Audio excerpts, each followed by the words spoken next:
গল্প ছোট্ট বাঘ শাবকের সাহস।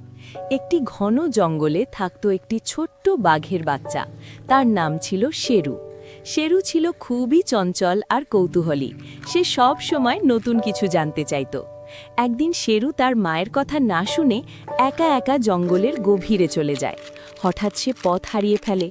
চারপাশে অন্ধকার, অজানা শব্দ। শেরু ভয় পেয়ে যায়। ঠিক তখনই সে দেখতে পায় একদল হায়না তার দিকে এগিয়ে আসছে। শেরুর বুক কাঁপছিল, কিন্তু সে ভয় না পেয়ে সাহস করে জোরে গর্জন দিল। তার গর্জন শুনে আশেপাশের প্রাণীরা চমকে ওঠে, আর ঠিক সেই সময় শেরুর মা ছুটে আসে। বড় বাঘের উপস্থিতি দেখে হায়নারা পালিয়ে যায়।